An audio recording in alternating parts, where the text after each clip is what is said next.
السلام عليكم ورحمة الله وبركاته. رسول الله صلی الله علیه و سلم میفرماید برای انسانانی که ظلم میکنند، رسول اکرم صلی الله علیه و سلم میفرماید اتقی دعوت المظلوم. شما میگه بترسین از دعوت مظلوم، یعنی از دعای مظلوم، آنانی که ظلم میکنند ظالم هستند. یعنی الله سبحانه و تعالی میفرماید إن الذين يأكلون أموال اليتامى ظلما إنما يأكلون في بطونهم نارا. آنانی که ملک و مال یتیم را میخورند اونها ظلم میکنن به اونها.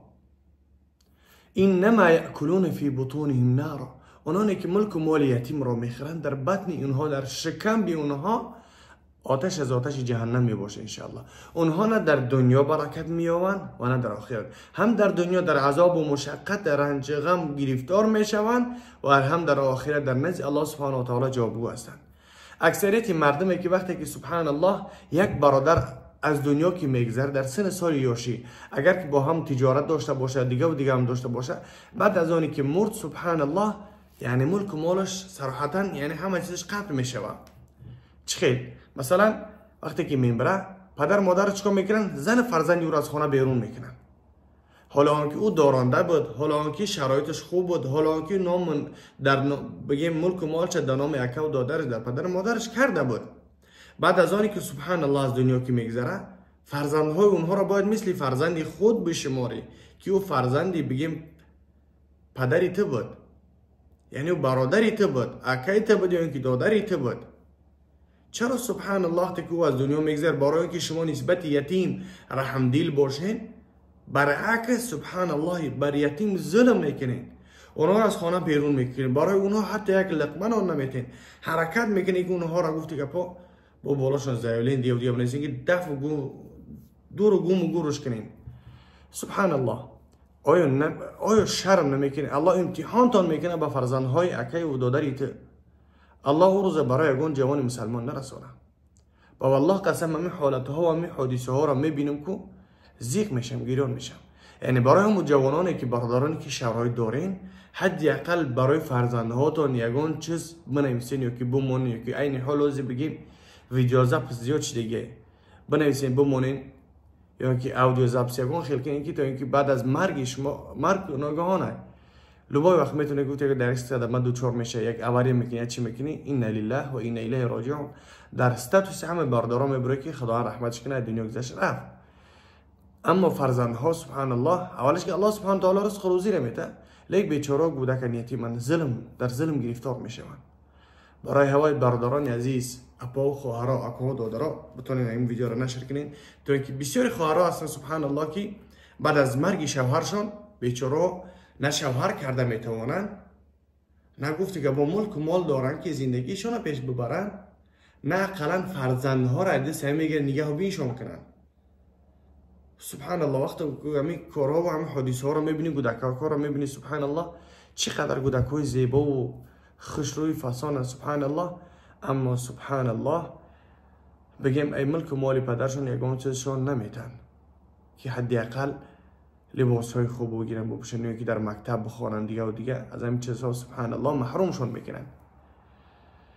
با اون خاطر از دعوت مظلوم بترسین. با والله قسم دعا میکنن دعاشون اجابت میشه. به یگان بیماری فلج گرفتار میشین، به یگان بیماری پوستی، به یگان بیماری دیوانگی، والله قسم دعاشون اجابت است.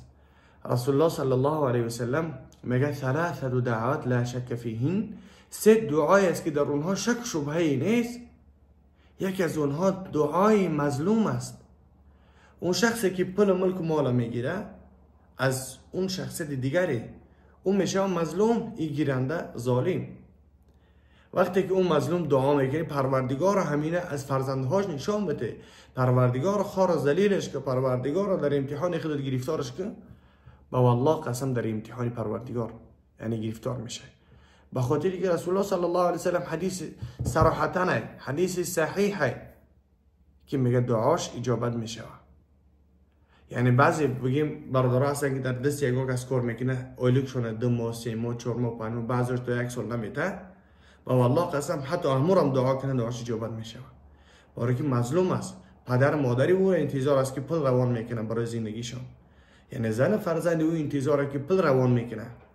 با مخاطر از دعای مظلوم بترسین. یعنی این کاری که شما میگیرین فرزند پدر شما بود، اما او فرزند پدر شما پدر دیگر فرزندها است، شوهر دیگری خواهری است. با مخاطر یعنی پیش از آنی که یک کار میکنین، هر آن چیزی که برای خودتان دوست نمیدارین، آیا میخواهین که نسبت فرزندهای شما همیشه رفتار میکردن؟ اگر همون چیزی که نخواهین، نسبت دیگر کسها نخواهین. هر آن چیزی که رسول الله صلی الله علیه و سلم میگه لا یؤمن احدکم حتی یحب لاخیه ما یحب لنفسه. میگه رسول الله صلی الله علیه و سلم که هر آن چیزی که برای خود دوست می‌داری برای برادر دوست ندار، ایمان شما کامل نمیشه. هر آن چیزی که برای خودتان دوست بدارین برای دیگران دوست ندارین. با مخاطر یعنی دعای مظلوم بترسین.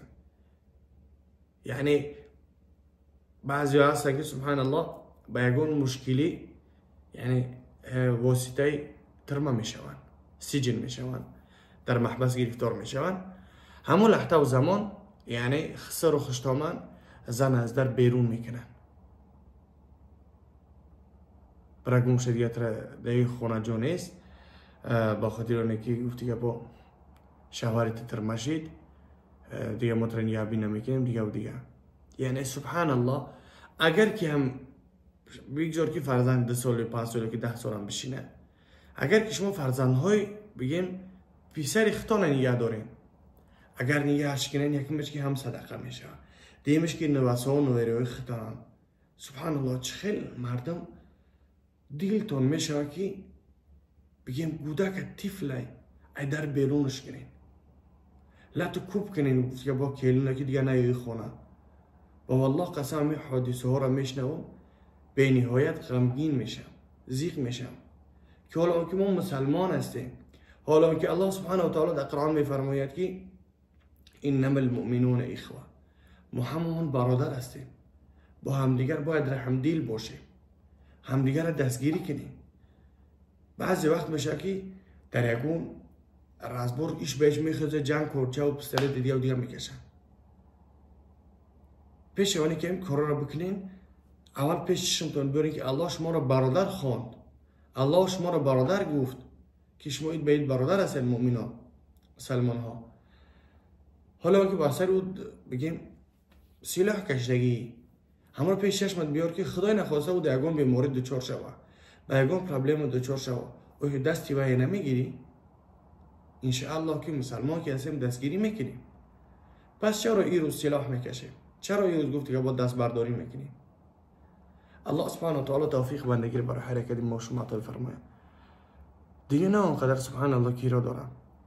بسیاری ویدیو را میبینیم که سبحان الله انا لله و انا الیه راجعون، جوان 25 ساله دنیا گذشت به سبب بیماری بگیم پرستاتیت، گیبدیت، گیبتیت بی دیگه بیماری ها هستن سبحان الله که از سببی که گرداش کار مونده، از سببی که ژلودکش کافی تلخش کافی دیگه خلاص که بیماری ها زیاد هستن که الله سبحانه و تعالی هم بیماری سبب میگیره و ملک الموت جونی گفتی که با بنده از جن بنده میگیره. مهم آن است که سبحان الله باید تیار آماده باشه. بخیلی و کینه و کبر و غرور دور کنیم. چه او کم بغله، چه او بایه، چه او در سر وظیفه های، چه او بی وظیفه های، چه اویلای گفتی که پلدار اویلای سومدار های. هر کی جایی که باشه، هر کسی که باشه، چه کم بغل، چه خشرو، چه بدرو، چه سیاه، چه سفید، الحمدلله که اونها برادران ما و شما هستند. چه گفتی که با سالمه، چه صالحه، چه بدبخته، چه ظالمه، یعنی برادران ما و شما، یعنی که الله سبحانه و تعالی توفیقش نداده است. دعا کنیم که پروردگار توفیق هدایت عطا فرما برای اون برادری ما. یعنی ما باید در نمازهامون با در حق برادرانیم که گمراه شده هستند دعا کنیم که پروردگار خودت هدایت دهنده هستی، خودت هدایت میدی. انک لا تهدی من احببت ولکن الله یهدی من یشاء.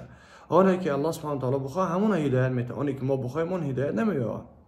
و مخاطر ما فقط میتونیم که سبب شیم، دعا کنیم که پروردگار اون برادران ما که ظلم میکنن، اون دیگه هم در حق همه برادران ان شاء الله که دعا کنیم که پروردگار توفیق بندگی و هدایت عطا بفرما. الله رزق روزی حلال برای هر یک از ما و شما نصیب بگردانه. بخیلی و بغض و کینه و عداوت دیگه و دیگر الله سبحانه و تعالی از دلهای ما و شما دور کنه که رسول الله صلی الله علیه وسلم میفرماید اللهم انا نعوذ بك من البرص والجنون والجذام من سیل الاسقام. پروردگار ما را از بیماری دیوانگی و بیماری فلجی اللهم رزقنا علما نافعا ورزقا طيبا وعملا صالحا متقبلا. این دعایی که پروردگار برای ما رزق روزی حلال و عملها نزدیک قبول میشوند و دلهای ما را پاک گردان. اللهم طهر قلوبنا من النفاق وعملنا من الرياء والسنة من الكذب واعيننا من الخيانه. یعنی رسول الله صلی الله علیه وسلم بسیار و بسیار و بسیار و بسیار از همه چیز ما و شما را تعلیم داده است. حتی داخل شدن توالت برای ما و شما تعلیم داده است. لیکن متاسفانه چیکار کردن در کار؟ کم کم کتاب ها را نظر کردن در کار، مطالعه کردن در کار، تا اینکه خبردار شدن از احادیث های نبی صلی الله علیه و سلم، تا اینکه گمراه نشیم، تا اینکه گفت که با محافظه کرده از خودمان بتانیم از جن شیاطین. الله نگهبان حرکت ما و شما باشه. اگر گپی من برای یگان کسی شما اگر که دغل باشه که سخت رسیده باشه، از همتون معذرت زیاد، بخشش زیاد میپرسم. لیک یعنی همه چیزها دیده میشه در جامعه. عین حال خدا نگهبان تا باشه. برادران عزیز، در حق اکا و دادرها و برادرها خدمت بکنین تا اینکه فردا یک مشکلی پسر نآید. در حق فرزندهای ما و شما خدمت بکنن. فی امان الله. السلام علیکم و رحمت الله و برکاته.